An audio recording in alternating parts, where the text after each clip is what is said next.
There are athletes whose careers you remember, and then there are athletes whose names become verbs. Kobe.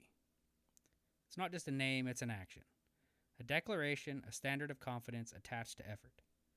When someone fades away in the driveway and yells, Kobe, they're not referencing a stat sheet, they're invoking fearlessness. They're invoking preparation. They're invoking the belief that the shot deserves to go in because of the work that came before it. Kobe Bryant's resume reads like mythology.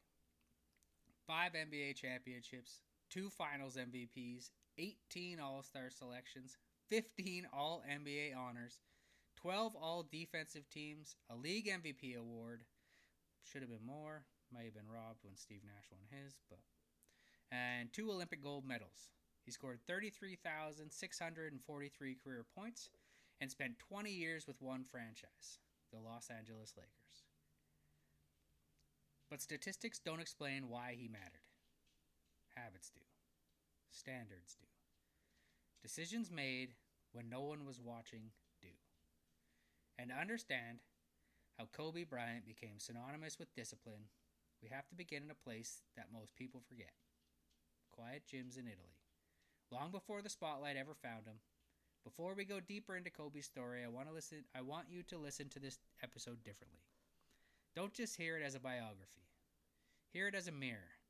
And if you value stories like this, stories about discipline, mindset, and what it really takes to build greatness, with new episodes every Thursday, make sure you're following along with the show. Subscribe wherever you get your podcasts, just so you don't miss the next one. Because what we're building here isn't just content. It's a standard. Now, let's go back to where it all began.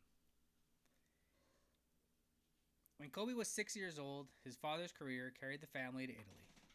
Joe Jellybean Bryant continued playing professionally overseas, and young Kobe grew up surrounded by European basketball culture.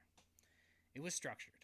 It was tactical. It emphasized spacing, footwork, timing, and reading the game rather than overpowering it. Kobe absorbed that environment like a sponge. He attended practices. He watched professionals train with routine seriousness. He observed that excellence wasn't emotional. It was repetitive. There were no viral mixtapes, no social media hype, no American sports headlines calling him the next big thing. There was just gym time. While there, he learned Italian. He adapted to different teammates. He became comfortable being an outsider. That experience hardened him early. It taught him how to focus internally rather than seek external validation. Years later, when people asked about the origins of the Mamba Mentality, he framed it simply. To sum up what Mamba Mentality is, it means to be able to consistently try to be the best version of yourself. Notice that phrasing. Not to beat others, not to impress others, to improve yourself. That mindset was born in anonymity. He watched his father prepare for games, recover from losses, and maintain professionalism without headlines. Kobe saw firsthand that being a professional meant consistency, not flashes of brilliance. And when you learn that at 6 years old, discipline stops feeling like a punishment. It starts feeling normal. When the Bryants returned to the United States, Kobe entered Lower Merion High School not as a polished superstar, but as a teenager with a different background and a developing chip on his shoulder. He didn't come in and dominate immediately, and that was important, because struggle built hunger. Teammates often described him as intensely focused, sometimes distant, always studying. He wasn't just playing games, he was reverse engineering greatness. He watched hours of Michael Jordan tape, breaking down foot placement, pivot angles, and how to manipulate defenders psychologically. He practiced specific footwork sequences repeatedly until they became automatic. He treated workouts like rehearsals, not casual runs. He once said, "The moment you give up is the moment you let someone else win." At Lower Merion, giving up was not an option. By his senior year, he averaged 30 points per game and led the school to its first state championship in decades. He became the all time leading scorer in southeastern Pennsylvania high school history at the time. But even as his name climbed recruiting boards, Kobe's mindset didn't shift towards comfort. It shifted towards escalation. He wasn't satisfied being the best player in his league. He wanted to be the best player in the world. That ambition wasn't loud, it was internal, but it was relentless. The 1996 NBA draft class was historic. Kobe entered it at 18 years old. Confident, composed, unafraid. He was drafted 13th overall and traded to the Los Angeles Lakers. Suddenly, he was no longer a high school phenom. He was a teenager sharing a locker room with grown men. The NBA didn't bend to youth. In his rookie season, Kobe flashed brilliance. He attended his first All-Star game of many, and while there, he won the NBA Slam Dunk Contest. He showed fearlessness late in games. Now, he didn't get a ton of playing time. Some speculate it was his coach wasn't a big fan of him, but he still got a decent amount of playing time, enough to get voted into the All-Star game. Not as much as a lot of people, especially Lakers fans, felt like he should have deserved. But his first playoffs had a rough go. Game 5 of the 1997 Western Conference semifinals. He shot 4 air balls. 4. In one of the biggest moments of his life. He came up short on 4 separate shots. That kind of failure can fracture confidence. Instead, it solidified his identity. He would later explain his perspective. If you're afraid to fail, then you're probably going to fail. Failure didn't embarrass him. It educated him. He returned to the gym with urgency. He strengthened his body. He refined his mechanics. He studied situational awareness. He transformed humiliation into a training program. He himself has said, high school, when he was playing, they'll play 36, maybe 40 games in a year. So over the course of whatever the NBA is, 82 games.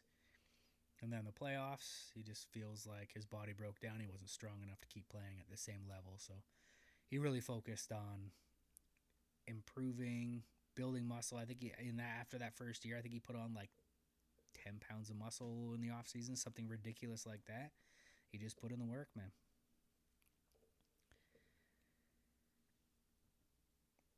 It's not about avoiding mistakes. It's about converting them into structure. As Kobe's role expanded, so did his obsession with preparation. The stories became legendary for a reason, because they were consistent. Kobe would arrive at the gym at 4 a.m. He believed in splitting training sessions into multiple phases. Skill work early, weight training midday, shooting repetitions later. He studied how incremental gains compound over time. His reasoning was methodical. He'd be trained 3 times per day while others trained once. Over a season, he would accumulate hundreds of additional hours. Over 5 years, that gap would become exponential. He once put it bluntly, "I can't relate to lazy people. We do not speak the same language." Now, that wasn't ego. That was alignment. Kobe structured his life around the work. Sleep, recovery, diet. All were tools to support training. He treated conditioning like armor. He treated repetition like currency. He removed the need for motivation. He replaced it with routine. And routine, repeated daily, becomes identity.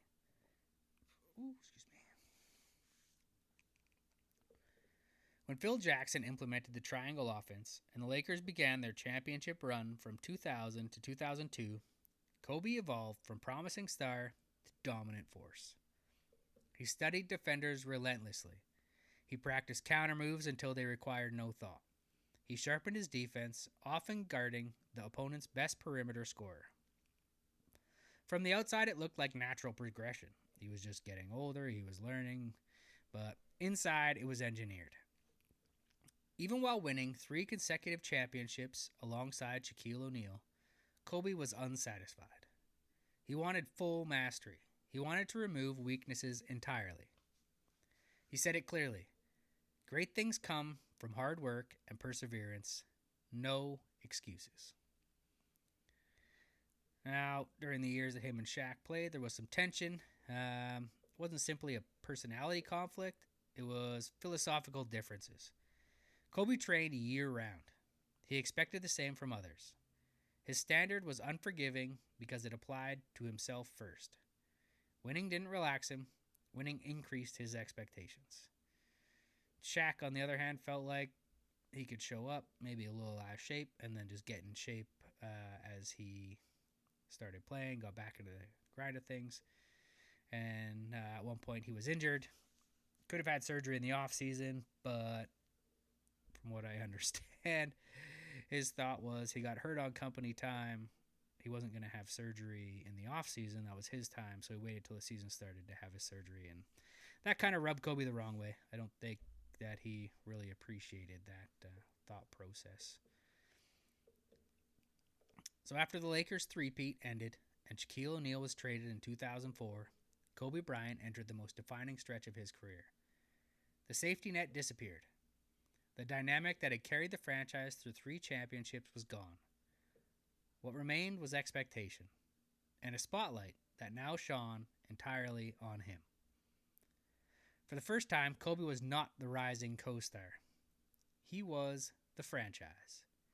Every win would be attributed to him. Every loss would be blamed on him. Every shot would be dissected. Every facial expression would be interpreted. This was not simply a basketball transition. This was a psychological crucible. And it was during this period that Kobe Bryant's discipline was tested at a level that talent alone could not sustain.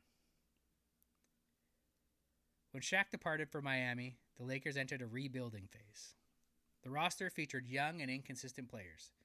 Coaching dynamics shifted. The triangle offense remained, but the personnel executing it lacked championship cohesion. Kobe responded not by reducing his expectations, but by increasing his output. During the 2005-2006 season, he averaged 35.4 points per game, one of the highest scoring averages in modern NBA history. Defenses did not guard him traditionally. They swarmed him. Double teams often arrived before he could initiate a move. Opponents rotated aggressively and dared other Lakers to beat them. Kobe accepted the burden. There were nights when he appeared to be playing a different sport from everyone else on the court. He scored 62 points in 3 quarters against the Dallas Mavericks in December of 2005, outscoring the entire Mavericks team through 3 quarters.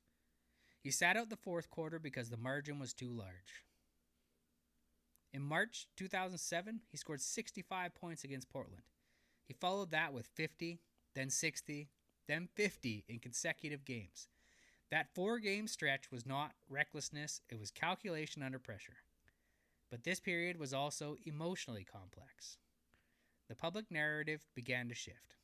Media voices questioned whether Kobe's style of play was too individualistic. Critics suggested that his scoring explosions came at the expense of team chemistry. Kobe did not publicly debate every critique. Instead, he leaned into preparation. He famously once said, "Everything negative, pressure, challenges, is all an opportunity for me to rise." That line was not motivational fluff. It was operational philosophy. Every loss fueled film study. Every criticism sharpened conditioning. Every playoff exit intensified his offseason. He was not trying to silence doubters verbally. He was trying to outwork them permanently. Scooch another drink here. Honestly, I mean,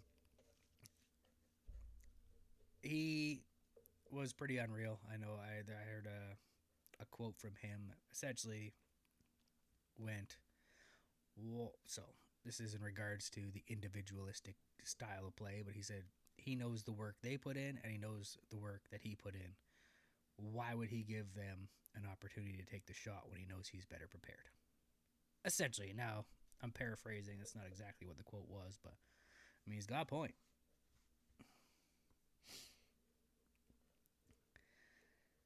January 22nd, 2006. The Lakers faced the Toronto Raptors.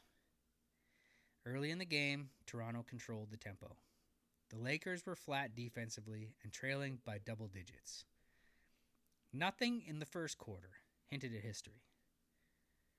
Kobe began the game probing.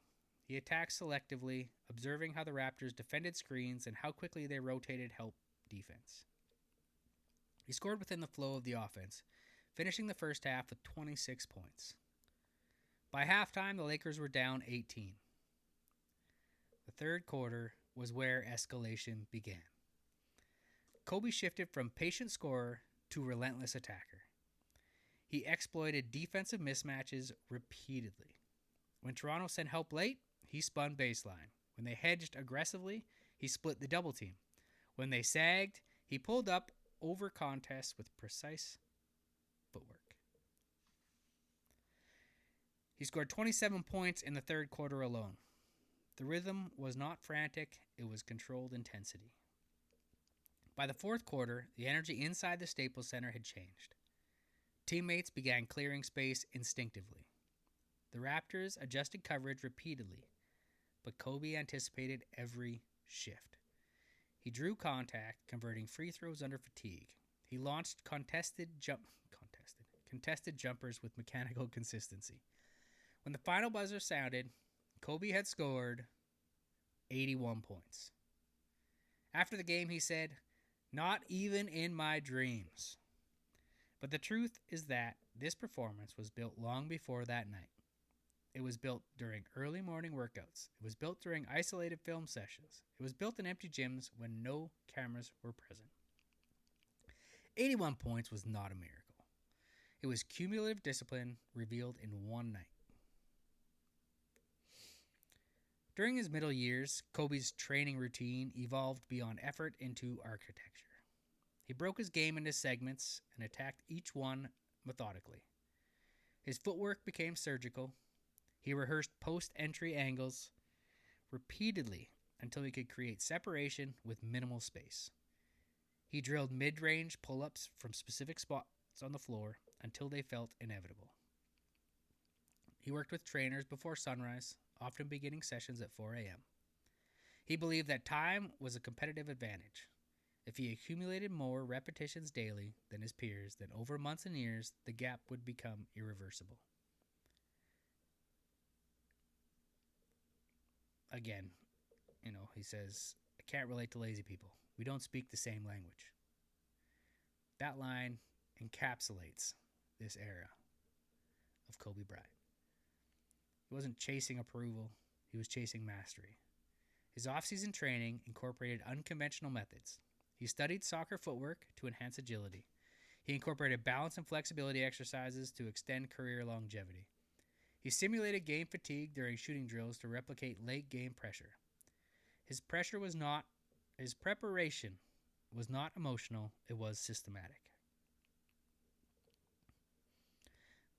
By 2008, Team USA basketball was seeking redemption after disappointing international performances. The roster featured elite young talent, including LeBron James and Dwayne Wade. Kobe entered the Olympic training camp as a veteran tone setter. He practiced at full intensity from day one. During scrimmages, he defended aggressively and demanded communication. When younger players arrived to early workouts, they often found Kobe already drenched in sweat. He did not deliver long speeches about accountability. He embodied it. In the gold medal game against Spain, the contest tightened late. With the lead narrowing, Kobe hit a contested three-pointer while drawing a foul. He held his follow-through and stared toward the Spanish bench, signaling that preparation had taken control of the moment. Team USA won gold. But beyond the medal, Kobe had demonstrated that discipline travels across environments. Leadership, in his model, was visible commitment. When Pau Gasol joined the Lakers in 2008, the team's structure changed. Gasol's skill, passing ability, and emotional steadiness complemented Kobe's intensity. The Lakers reached the 2008 NBA Finals, but lost to the Boston Celtics in 6 games. That loss lingered deeply within Kobe. He revisited it repeatedly during that offseason. He entered the 2008-2009 season sharper, physically and mentally. The Lakers won the championship in 2009, and Kobe earned Finals MVP. His scoring was decisive, but his leadership had matured. He balanced aggression with trust in teammates. In 2010, the Lakers faced Boston again in the finals. The series extended to 7 games. Game 7 was physical and gritty. Kobe shot inefficiently, but he grabbed 15 rebounds and imposed will through effort. The Lakers won again. This victory secured his 5th championship. It also reframed his legacy. He had now won without Shaq. He had endured isolation and returned to the summit. Between 2004 and 2010, Kobe Bryant evolved from a brilliant but polarizing scorer into a fully formed leader defined by relentless preparation. Isolation sharpened him. Criticism hardened him. Failure educated him. Discipline sustained him. By the end of this period, he was not simply chasing greatness. He was embodying it. But the body remembers mileage. Greatness has a receipt. It doesn't always show up immediately. It doesn't always demand payment during the climb. But eventually, the body collects what the ambition has borrowed. By 2011, Kobe Bryant had played over a decade and a half of professional basketball at maximum intensity. 5 championships, deep playoff runs, Olympic summers, endless off-season training sessions that most people never saw. He had trained at 4 a.m. He had layered workouts on top of games. He had played through sprains, fractures, torn ligaments, and exhaustion.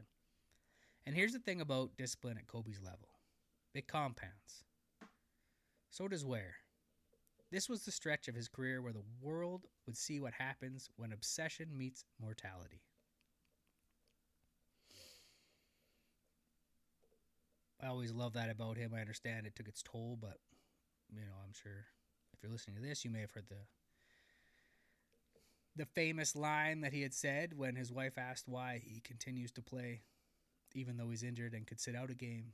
And his response was, "What about the people that saved up all their money to watch me play just one time? I don't want to let them down." So, that tells you kind of what type of guy he was. So, I always appreciated that, respected that. Then came the day. April 12th, 2013. The Lakers were fighting for playoff positioning. The roster was unstable. Injuries had hit hard. Kobe was 34 years old, and instead of reducing his minutes, he had increased them. In the final stretch of that season, he was playing nearly every minute of critical games. He refused to rest. He refused reduction because to him, lowering effort was a form of surrender. That night against the Golden State Warriors, Kobe drove toward the basket in the fourth quarter. There was a little bit of contact. He planted his foot, and then he stopped. He reached down toward his lower leg. He looked confused. He even turned around briefly as if expecting someone had kicked him from behind. No one had.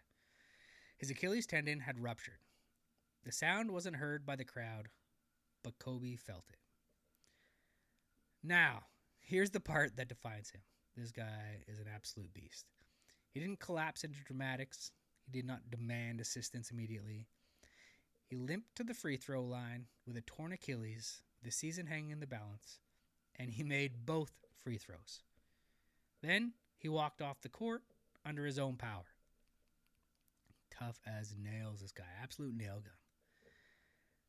After the game, he tweeted a raw reflection that read in part, "The frustration is unbearable. Why the hell did this happen? This is such a huge setback." For a man known for invincibility, that vulnerability mattered. But discipline does not end when pain begins, it adapts. Achilles injuries have ended careers, especially for players in their mid-30s. The recovery is grueling. It demands patience from someone wired for acceleration. It demands humility from someone accustomed to dominance. Kobe approached rehab the same way he approached scoring titles, systematically. He documented progress, he tracked incremental improvements, he rebuilt balance and explosiveness piece by piece. He studied the biomechanics of movement. He once said, "The most important thing is to try and inspire people so that they can be great in whatever they want to do." During rehab, he wasn't inspiring through highlight reels. He was inspiring through persistence. The return was not smooth. After the Achilles, he suffered a fractured knee. Later, a torn rotator cuff. The injuries were mounting. The body resisted. But the mindset did not soften. He told reporters during that stretch, "I'll do whatever it takes to win games. Whether it's sitting on a bench waving a towel, handing a cup of water to a teammate, or hitting the game-winning shot." That statement marked evolution. Early Kobe demanded greatness from others through fire. Later, Kobe demonstrated it through acceptance of role. When Kobe Bryant announced that the 2015-2016 season would be his last, he did it in poetry. Dear basketball. It wasn't a press conference filled with statistics. It wasn't ego-driven. It was reflective. It was vulnerable. It was a love letter to the game that shaped him. And yet, make no mistake, this was not a nostalgia tour. It was a confrontation with time. At 37 years old, after an Achilles rupture, a fractured knee, and a torn rotator cuff, Kobe's body was no longer the explosive machine it once was. The lift on his jumper was lower, the recovery between games was slower, and the grind was heavier. But here's what remained untouched: the preparation. Teammates from that final season described him arriving early, staying late, studying film, talking through defensive rotations with rookies. Even in decline, he treated practice like it mattered. Because to Kobe, it always mattered. Every arena that season felt different. Opposing teams honored him with tribute videos. Crowd that once booed him now applauded him. Veterans approached him pregame for photos. Young players asked for advice. But he didn't drift into sentimentality. He competed. There were nights where the shots wouldn't fall and frustration showed. There were nights where flashes of vintage Kobe appeared.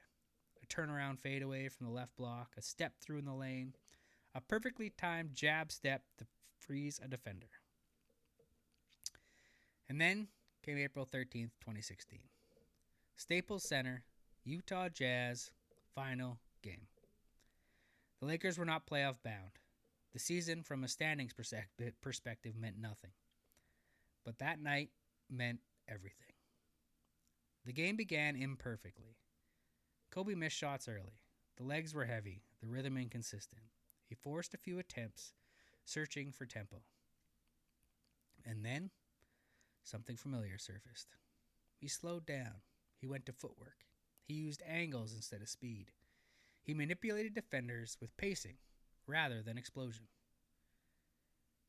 In the fourth quarter, the competitive flame burned unmistakably. He attacked off the dribble. He drew fouls. He elevated for jumpers that looked like echoes of 2009. With under a minute left, he hit a pull-up jumper that put the Lakers ahead. 60 points. Not efficient in the modern statistical sense, but unforgettable. After the buzzer, standing at center court, microphone in hand, he smiled and said simply, "Mamba out." Not dramatic, not extended, just closure. He had emptied the tank one final time and put up 61 points in his final game. I mean, what are we doing here? I've seen the highlights. I didn't watch the game. I've seen the highlights, but when you see him, you're like, what's this guy retiring for? He's got another few years at least. But that's watching from the outside, I guess. So he had emptied the tank one final time. When Kobe Bryant walked off the floor for the final time in 2016, the story wasn't just emotional, it was historic. He didn't leave quietly. He left as one of the most accomplished players the game has ever seen. Over 20 seasons, all with the Los Angeles Lakers, he played 1,346 games. He scored 33,643 points. At the time of his retirement, the number ranked fourth in the history of the National Basketball Association. Fourth, as of today, I believe he is fifth now. Out of every player who has ever stepped onto an NBA court, fifth of all, anyways. He made 11,719 field goals, placing him among the top 10 shot makers the league has ever recorded. He converted 8,378 free throws, top 10 all time. He hit 1,827 three-pointers, doing so long before the league became obsessed with the three-point line. He recorded 7,047 rebounds, which is pretty elite for a shooting guard. He delivered 6,306 assists. He stole the ball 1,944 times, ranking among the top 20 thieves in league history. And on top of all that, he averaged 25 points per game. Not for 5 years, not for 10 years, but 20 seasons. Let that sit for a second. 20 years of sustained excellence. He became the youngest player in NBA history to reach 30,000 career points. He retired as the all-time leading scorer in Los Angeles Lakers history, a franchise that includes Magic Johnson, Kareem Abdul-Jabbar, Wilt Chamberlain, and Shaquille O'Neal. Now we can look beyond those numbers. 5 championships, 2 finals MVPs, 1 regular season MVP, 18 All-Star selections, 15 All-NBA honors, 12 All-Defensive Team selections, 2 Olympic gold medals. That is not a hot streak. That is not talent alone. That is longevity fueled by discipline. Because numbers like that do not come from inspiration. They come from repetition. They come from structure. They come from mornings when no one is watching. And when you zoom out, when you step back from debates, comparisons, highlight reels, what remains is simple. Kobe Bryant didn't just play in the NBA. He left fingerprints on its record books. Retirement did not quiet Kobe Bryant. It recalibrated him. For 2 decades, his life revolved around basketball performance. Now it revolved around purpose beyond performance. He immersed himself in storytelling. He founded Granity Studios. He sought to create narratives that emphasize perseverance, imagination, and character development for young audiences. His animated short film, Dear Basketball, based on the poem announcing his retirement, won the Academy Award in 2018. Guy won a freaking Oscar after he retired from being one of the greatest NBA players of all time. For a former NBA player, that alone demonstrates evolution. But perhaps the most powerful transformation was personal. Kobe as a father. Publicly, fans began to see a different version of him. Sitting courtside with Gianna, explaining defensive rotations mid-game, smiling, listening, engaged. Coached Gianna's youth team with intensity, but patience. He talked about her footwork, her competitive instincts, her love for the game. He once said, as a parent, I just try to be the best parent I can be. Simple, grounded, and mature. There was no edge in that statement, no sharpness. There was growth. The same discipline that once fueled 4 a.m. workouts now fueled mentorship. The same obsession with detail now went into teaching. He studied youth development. He analyzed the women's game. He advocated for girls' basketball with visible pride. The fire was still there, but it was warmer.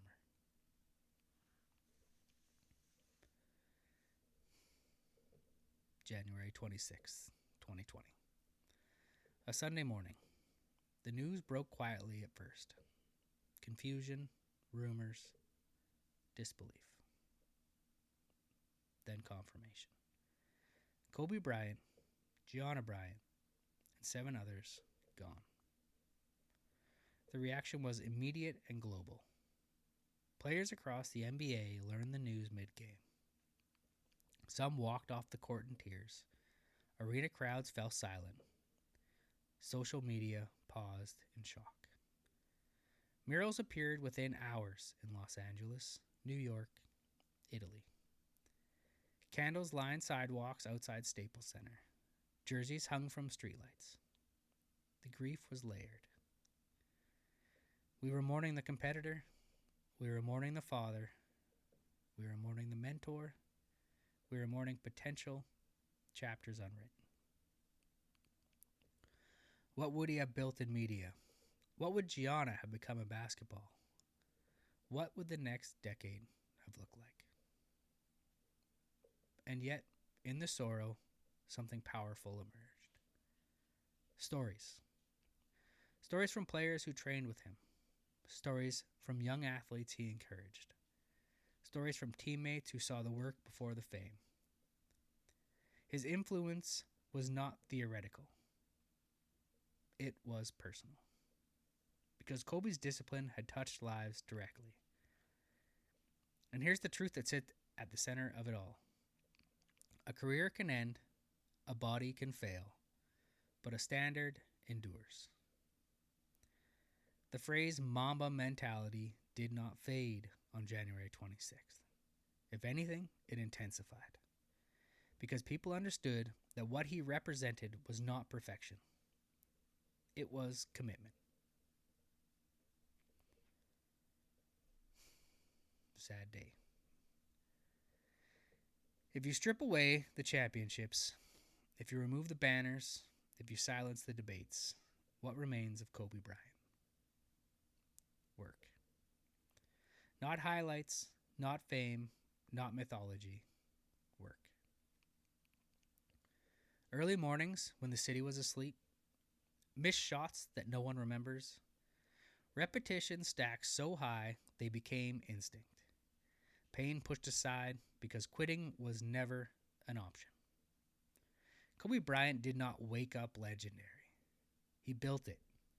Brick by brick, session by session, decision by decision. And here's the part most people miss. The Mamba mentality was never about being fearless. It was about choosing discipline even when fear showed up. It was about staying in the gym after embarrassment. It was about shooting free throws on a torn Achilles. It was about evolving when your body betrayed you. And it was about loving the process more than the applause.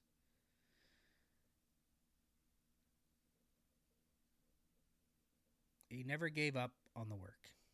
Not when critics were loud, not when teammates misunderstood him, not when injuries stacked up, not even when the end was near. And that is why his name still echoes. Because discipline does something fame never can. It transfers.